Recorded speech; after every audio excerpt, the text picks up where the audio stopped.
Didi B continue d'influencer et de contrôler le rap ivoire. Que tu le veux ou non, c'est ça qui est la vérité. C'est ça qui est la pire vérité. On va vous dire ça, vous allez dire non, Didi B ne contrôle plus rien, il chante quoi? Actuellement là, c'est Mirano, on kiffe. Mais quand Didi B fait quelque chose là, tout le monde suit. Tout le monde suit. Didi B n'a pas chanté, c'est-à-dire qu'il n'a pas fait sortir d'album depuis quand? Voilà, Imra a fait sortir son album où il a fait, il était en concurrence avec Syndicat. L'album est sorti, l'album est toujours là. Et après l'album là, il a fait sortir encore des singles. Pendant tout ce temps, Didi B était là dans son coin. Mais ça continuait toujours de parler de lui. Ça parlait de lui. Puisque c'est lui qui contrôle le mouvement. Donc là, on s'est dit qu'il n'est pas dedans. On cherche un moment pour le faire ramener dans le game. Chaque fois, on lui dit, oh, tu chantes quoi, il fait rien, oh, il est fini, il est comme ci, il est comme ça. Didi B a attendu son tour, il a attendu. Il a simplement annoncé un vendredi. Et encore tous les autres rappeurs encore sont en ébullition. Ils veulent montrer que oui, il faut qu'il fasse sortir aussi les chansons ce même jour. Qui contrôle? Dites-moi. Qui contrôle? Qui guide? Qui est le guide? Reconnaissez pour une fois qui est le guide. Qui décide où on va? C'est Didi B. Il dit, arrêtez de parler de moi une seule fois. Et puis on verra si votre carrière là va toujours bouger. Vous parlez toujours de lui. Vous vivez toujours de lui. C'est grâce à lui que vous vivez toujours sur la toile. C'est grâce à lui que vos carrières décollent. Quand si vous arrêtez de parler de lui là, on ne va plus parler de vous. Ça, vous le savez. Les Tchekapo, tous ceux-là, les gens hier qui glorifiaient Didi B, aujourd'hui, et Didi B, c'est quel artiste?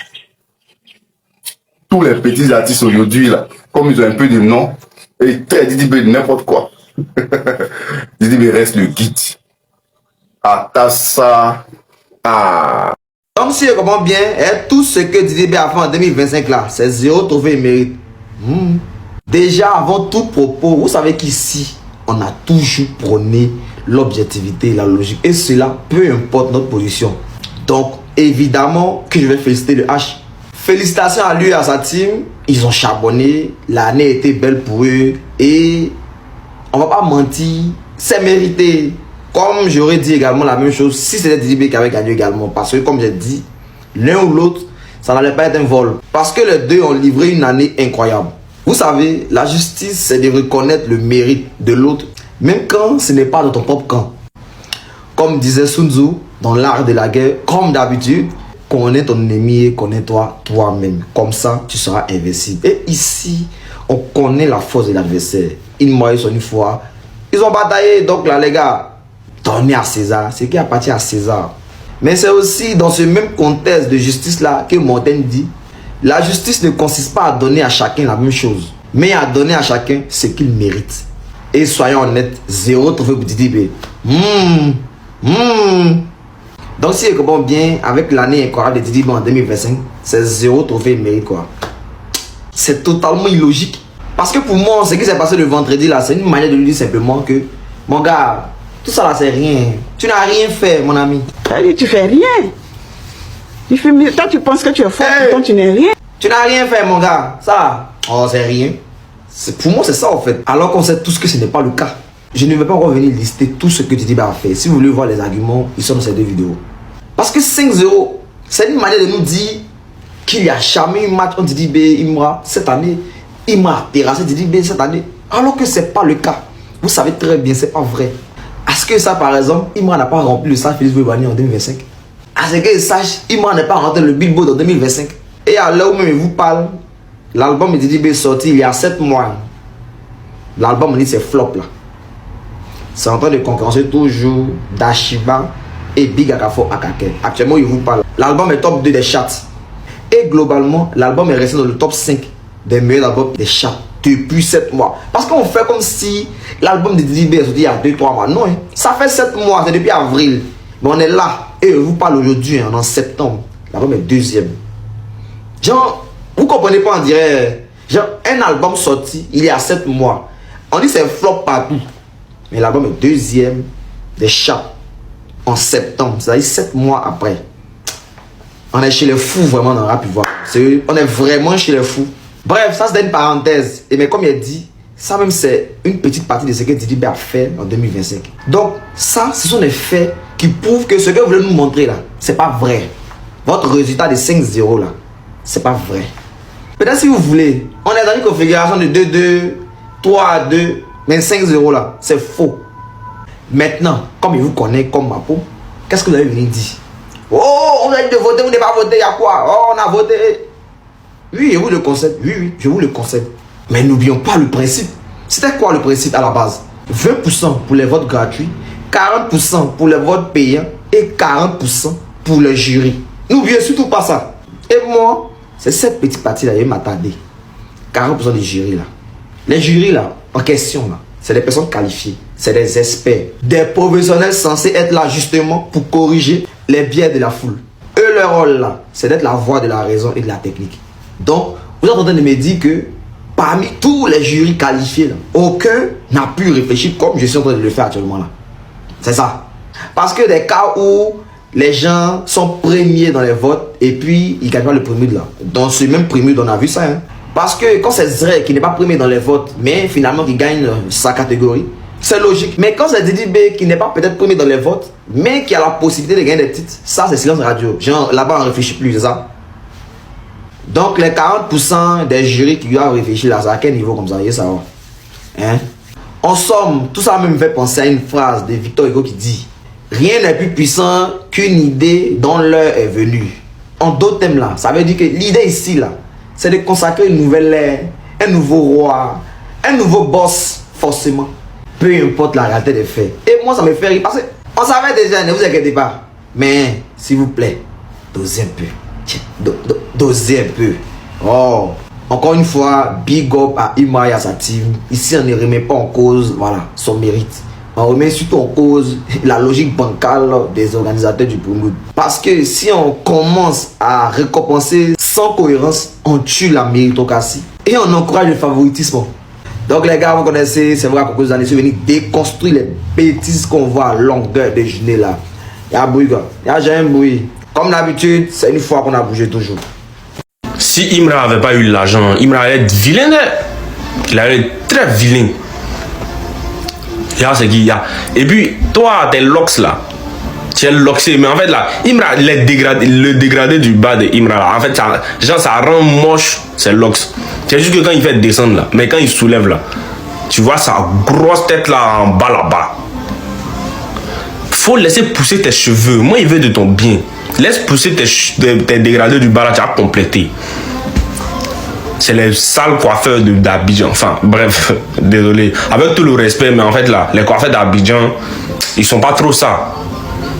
Quand ils s'en vont, ils tentent à soi en bas d'eux, là, ils mettent des crayons, des trucs blancs sur ta tête, du yomo sur ta tête.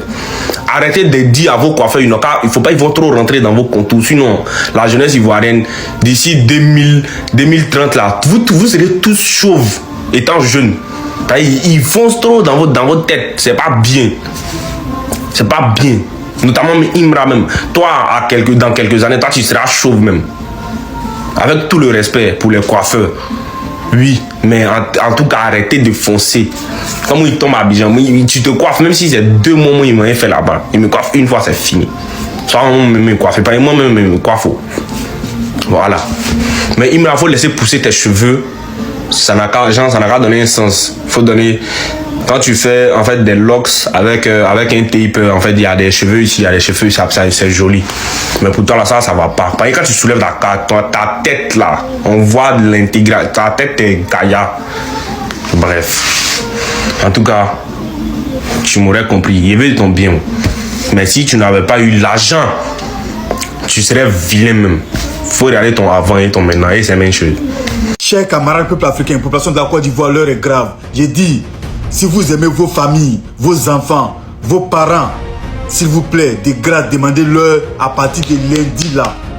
Faudrait pas qu'on les voie dehors. Faudrait pas qu'ils soient parmi les manifestants. Parce que les manifestants là, eux, leur vie là, c'est-à-dire que leur présence en Côte d'Ivoire est égale à leur absence. Ils s'en foutent, ils ont déjà tout perdu, ils n'ont plus rien. Donc ils veulent eux-mêmes, ils veulent se retrouver en prison, ils veulent se retrouver matés, ils veulent aller au cimetière. Donc eux là, ils n'ont rien à perdre. Donc si vous aimez vos enfants là, dites-leur à partir de lundi, faut pas avoir les voix dehors parce que le gouvernement vient de prendre le taureau par les cornes. Et à partir de lundi là, quiconque va s'hasarder à sortir prendre les rues, à désobéir l'autorité, à désobéir les forces de l'ordre, à désobéir la loi, la constitution ivoirienne, sera maté et sera jeté en prison sans état d'âme. Je vous dis, hein, Gbagbo Laurent hier a appelé dans le noir ses partisans, les responsables de son parti. Il leur a donné l'ordre, le feu vert de sortir, de dire à leurs partisans de maintenir la marche, de désobéir. Tous ceux qui vont se mettre devant eux, de désobéir la loi et la constitution, de désobéir même aux autorités de Côte d'Ivoire. J'ai dit que Gbagbo leur a donné l'ordre de tout détruire, de maintenir leur marche, de tout gâter sur leur passage. J'ai dit, le gouvernement Ténébré m'a dit qu'ils vont les gérer. Ils vont les gérer. Donc à partir de lundi là, selon mes informations, hein, des sources sûres. Voilà, les informations qui m'ont été parvenues, des sources sûres. À partir de lundi là. Non, ils ne vont pas rigoler avec vous, hein. Ils ne vont pas jouer avec vous. Donc à partir de lundi, si toi tu sais que tu as beaucoup à gagner en Côte d'Ivoire, étant libre, quand il était en prison, il faut rester chez toi à la maison tranquille. Mange ton baouin, ton foutou, riz couché, tranquillement tranquille. Qu'est-ce que ça veut dire? Vous savez ce que ça veut dire quatrième mandat? Quatrième mandat, c'est leur incompétence. Écoutez. Disons-nous les choses comme elles sont. Si les Ivoiriens sollicitent encore Alassane Ouattara, ils savent ce qu'Alassane Ouattara peut leur apporter. Si les Ivoiriens sollicitent encore Alassane Ouattara, ils savent ce qu'Alassane Ouattara peut leur apporter. Et vous avez une minorité qui s'agite depuis quelques jours, on va les gérer, laissez-nous les gérer. Et vous avez une minorité qui s'agite depuis quelques jours, on va les gérer, laissez-nous les gérer. Minorité qui s'agite là, on va les gérer, laissez-nous les gérer. Ils vont les gérer à partir de lundi là, ils vont commencer à rentrer. J'ai dit, ce ne serait pas du jeu, hein.